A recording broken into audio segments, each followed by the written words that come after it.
So first, let's start off with the basics. Introduce yourself, starting from my left to right. Alright. It's the king of the youth, King Blanco checking in. Steve! Yeah. And I'm with Squalle Shadow. I'm Squalle Shadow, man. BL4L Black Liaison in the building. Okay, both of y'all have pretty interesting names. How did you come up with your name, King Blanco?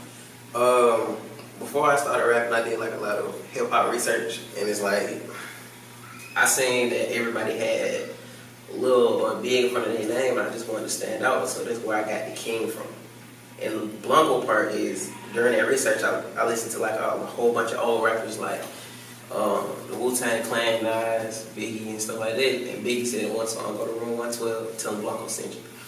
And I didn't know who that was until like probably a couple months later, looking into it, it was him because he called himself Frank White in his music. You feel me?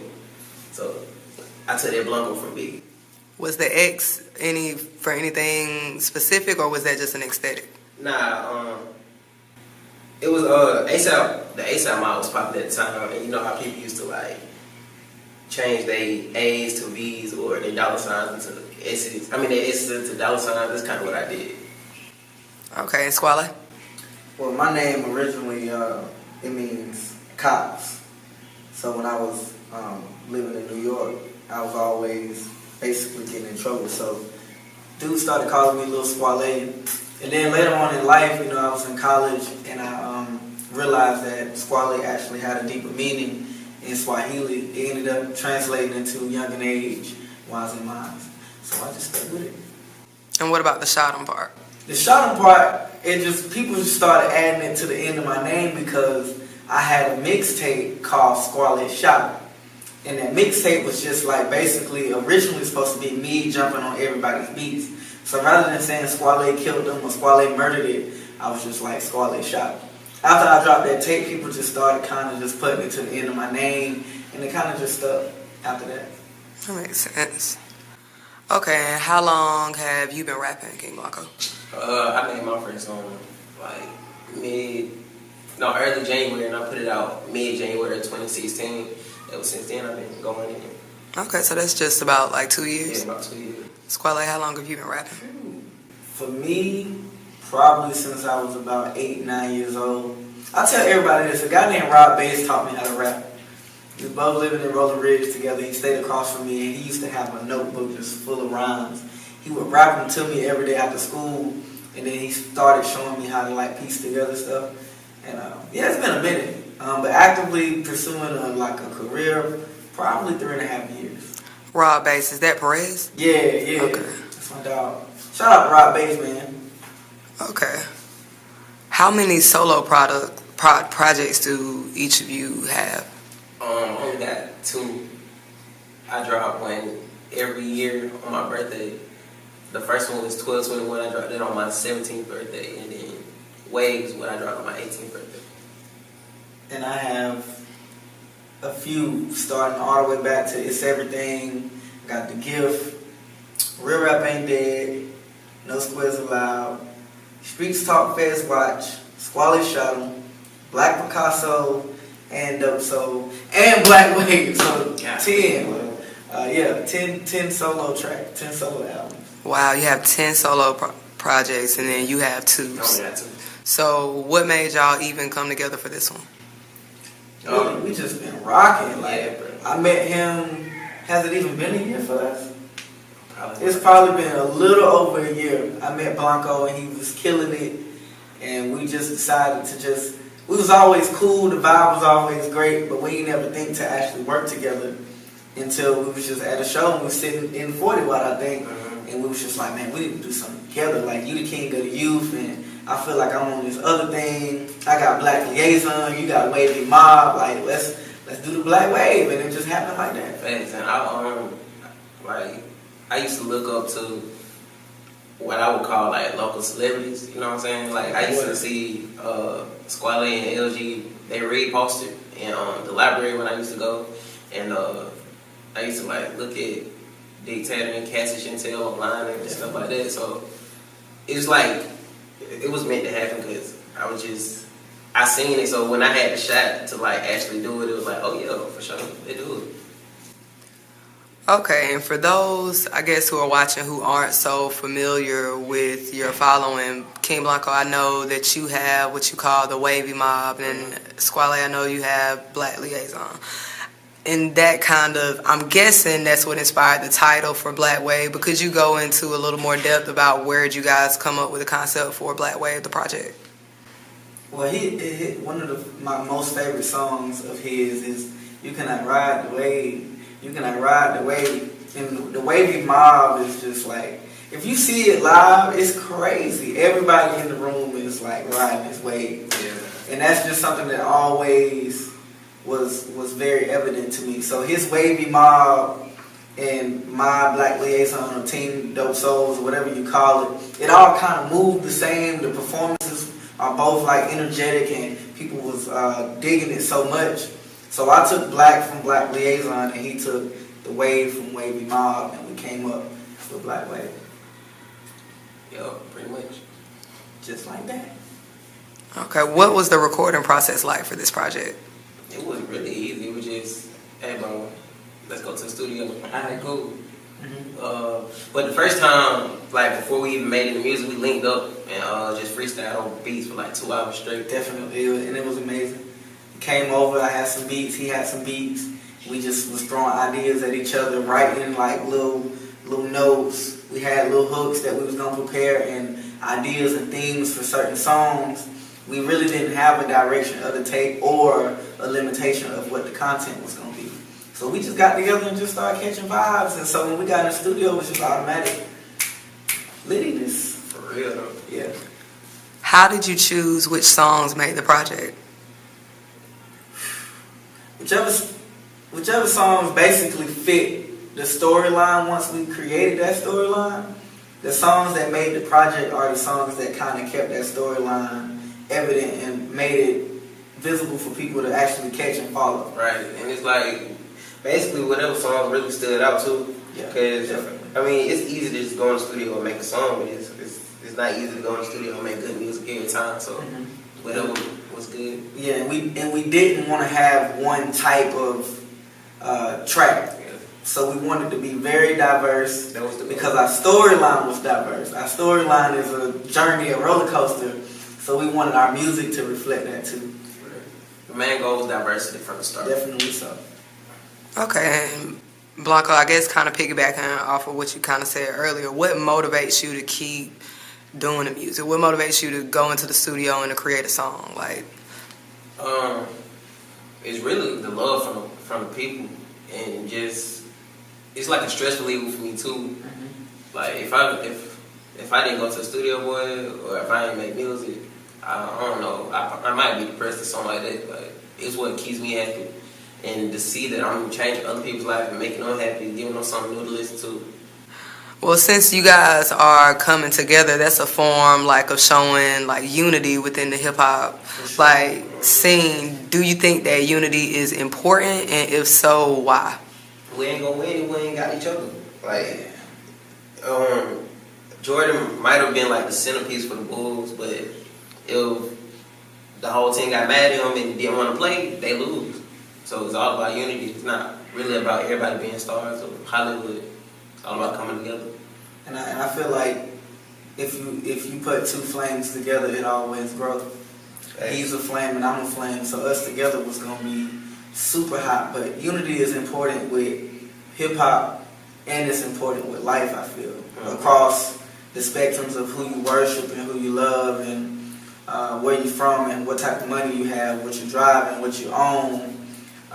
Your walks of life. Unity is, to me, what keeps everything on one accord. And music to me is that like invisible string that ties everything together. So, I mean, music saved my life, and without music and certain people supporting me, without that unity and being able to bond with certain people, I have no idea where I would be right now. So it is very important. Squalle, you kind of, I guess, sparked the next question. So you're saying when two flames come together, you know, it gets bigger. And you can also put that into a negative light too, because two flames or more flames together can also burn something down. So do you think that rivalry is necessary in hip hop? If so, why? I think it's necessary because it's the culture. And we can't cheat the culture. But as long as it's friendly competition, it's all good with me. We've seen the beefs go out of control, you know, even some that I've been in. And even on like mainstream levels and whatever else, like if it's a competitive thing, because hip hop was battling and b-boying in the beginning, and they were, you know what I'm saying, it was unified, but it was somebody want to be the best. And if you are not able to deal with that, then you probably shouldn't be doing it. So I think the competitiveness and that drives the culture and that drives the music, and it makes you want to do better. It makes you want to be great because there's so many other people doing it and they do it well too. So to me, I think, man, competition is what it is, and it's bigger than hip hop. That's competition with sports, competition with anything, grades. Just about everything you do, there's somebody somewhere working hard to be the best at that. And without that type of force, then it don't move. I feel different about it though. It's like, I feel like it's not necessary, but it's cool. Like,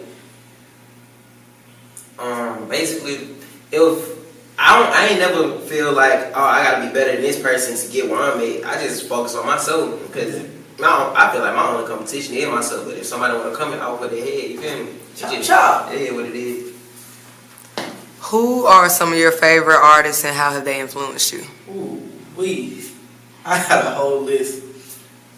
Blanco, Cassie Chantel, Larry Gresham, LG, Heart of the City. These is local rappers. Young and Restless, I love Young and Restless. And I like Boss from J. Cole's label. I love J. Cole. J. Cole's my all-time favorite. Who else? Trans Lee. I love Trans Lee. He's lit. Rakim, Jadakiss, Nas, old school Jay-Z. You know what I mean? Like Biggie. I'm really like an old hip-hop head. A lot of these new rappers don't really catch me. I love Childish Gambino. I can name rappers forever. Isaiah Rashad, Ab-Soul, pretty much all of TDE, you know what I mean? But I really get inspired, honestly and truthfully, and it sounds crazy, but I get inspired by local artists and artists that's on the come up like me. Thanks. Yeah, for sure. I say probably about 90% of, I take it back, 85, maybe 80% of like the Athens hip hop scene is like really out here for real. I rock with them. Taking it to mainstream, I like Squalle, I like Kevin Gates, Biggie, Big Crit. How did I forget? That's like top 5 right there. Yeah. I like Big Sean. Very underrated. For real. That's why I like him too, because he go hard, people don't want to listen.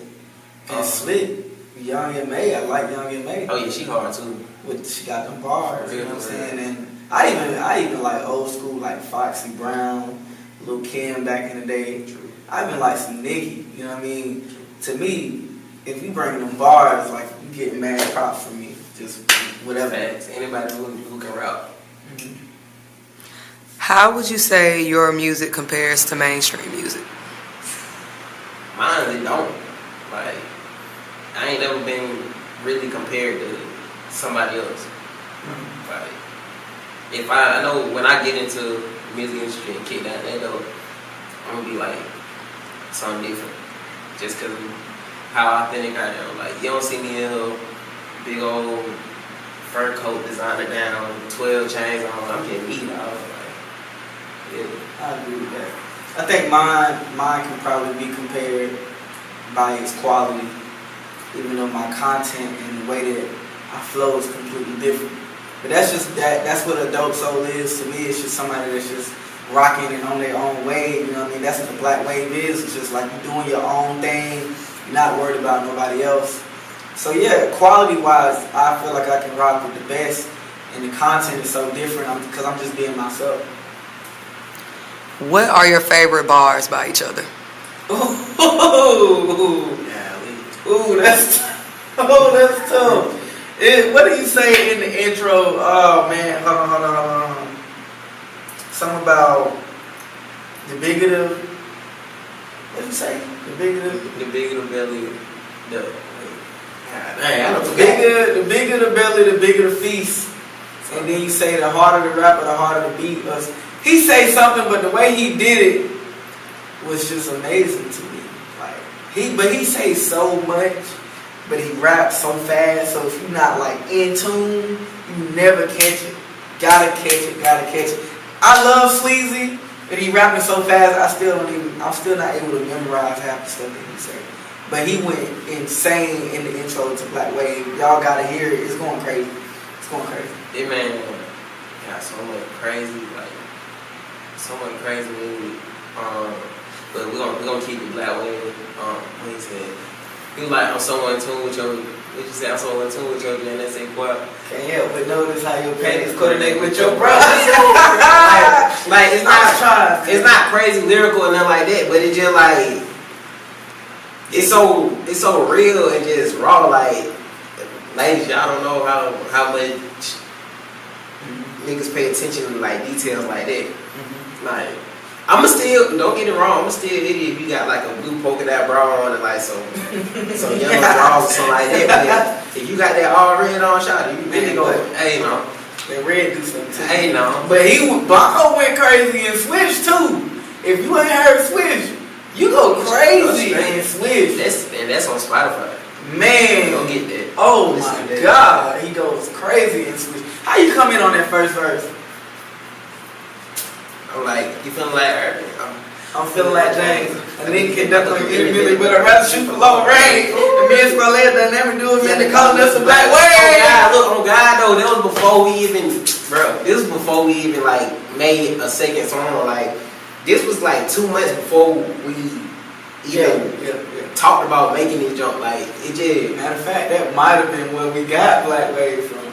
I don't remember. Because I brought that up, like, yo, that you said Black Wave in your lyrics, like, that might be the title, and then we kind of sat on it, and it happened from there. Then he goes, Squalle got the new chains on, got him looking like a new slave. What? Niggas gonna be mad at that. What?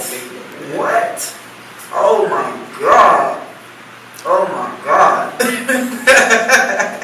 Jumped off the court just to say the ball down court side with a free code. What? I said some crazy jump. Bro, he was ill in the With that being said, Blanco, that kind of inspires like the next question. So people are always putting a lot of pressure on artists and how what you're talking about in your content and etc. Like they want artists to be like role models and things like that. But my question is, can we take all of your lyrics seriously? Like, do you feel a responsibility when you're making music to deliver a certain message? How serious do you take yourself? Serious question. Bro, most of everything I say is me. But look though, don't kids. You can be like me if you want to. I ain't never been in jail. I ain't never been arrested. That's the same thing. I ain't never did nothing crazy. I ain't never killed nobody. I ain't even ever like really been in a fight before for real. Like, so if you want to take the path that I took and be me or try to be me, you can. But I'm me regardless. Like, I don't do drugs or drink or anything like that, so you're not gonna hear me rapping about that in my lyrics. So like, I ain't never saw no dope. I've been around it, but I ain't never did it, and people still respect me. You know what I'm saying? So everything I say in my music most of the time is real, or it's like an experience, or it's something that I know I'll be thinking. You know what I'm saying? It's something else. Like, there's nothing wrong with you loving females. That's what. But I say some off the wall stuff with they gotta do with sex and stuff like that. I just like sex, real sorry. So yeah. Man. Oh man. Oh me. I'm a little older than Blanco. We ain't gonna put out my age or whatever, but I got a little age over him. So I have went through certain experiences. So, but listening to my music, you can hear my transformation as well, because I started off on some like trap shit. Squalle shot is trap shit, commercial shit, but at once upon a time in my life, I was kind of dibbing and dabbing in the streets, and I did grow up in the hood, and I did fight a lot, and I did do a bunch of things. But I got to a point where I decided that wasn't necessarily my thing, that wasn't my stilo, so I had to switch it up. That's when Black Picasso came. that was real to me. I did go through certain experiences with white people. I did deal with being depressed as an artist and as a person and going through personal experience. And I did have things to say, so Black Picasso came. And then Dope Soul is like me at my best, me living my best life, like me just not giving a care about what people think, me just being myself and just rocking. And that's what a Dope Soul is like.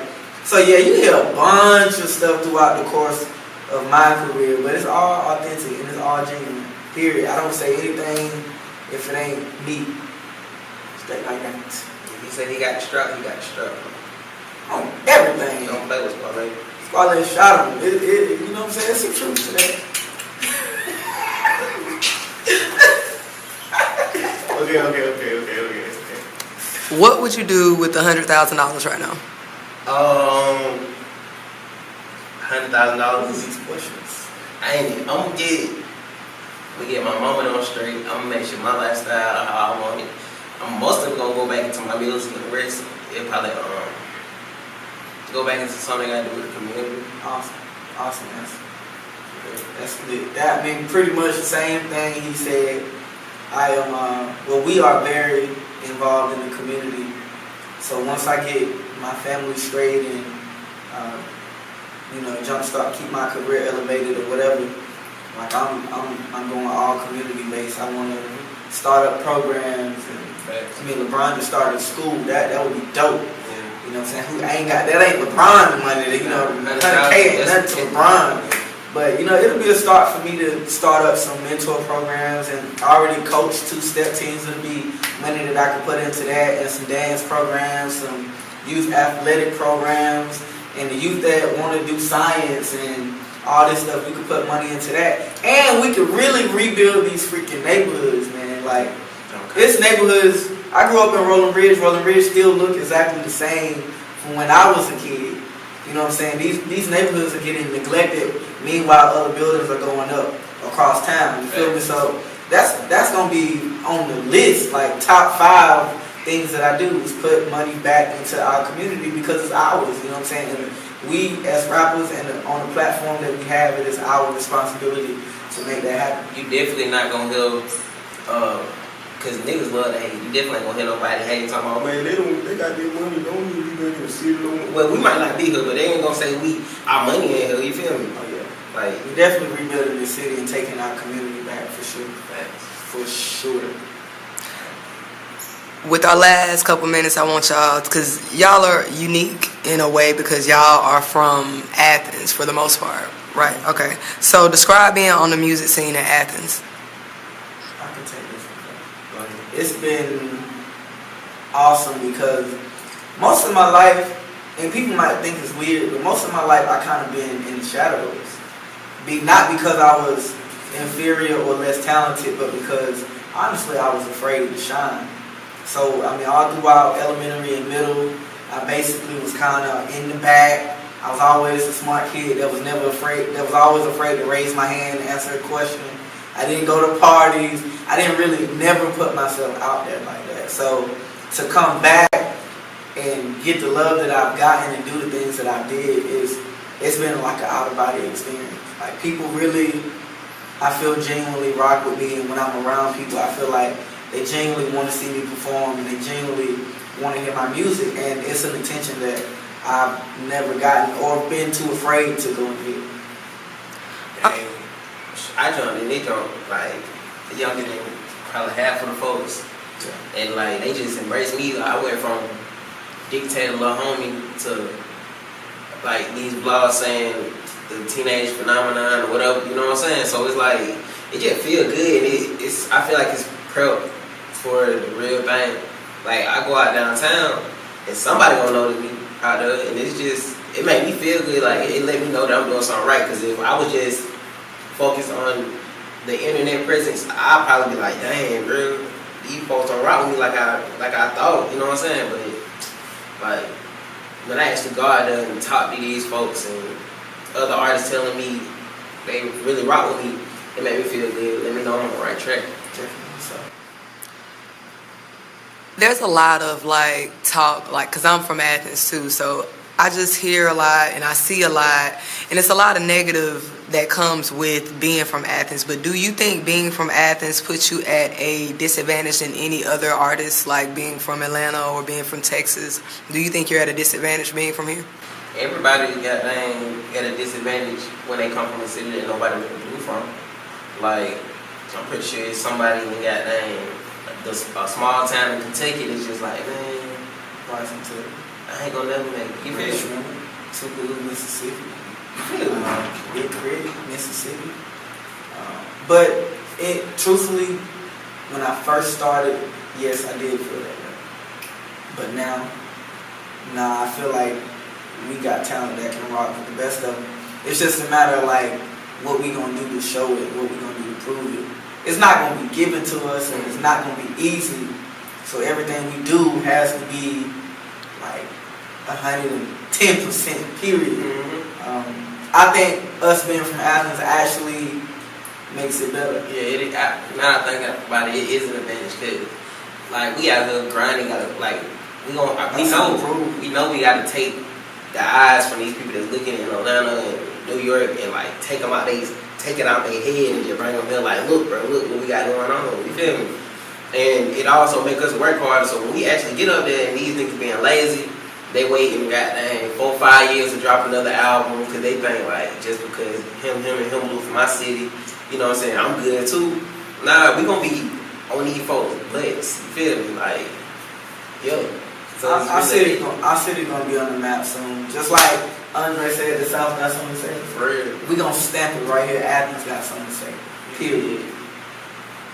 Well, I appreciate y'all for the first episode of Let's Talk About It. Shout out to Cassie Chantel, one of the freaking dopest artists that I've ever met in my life and had the honor to be around and catch vibes with. So we appreciate you.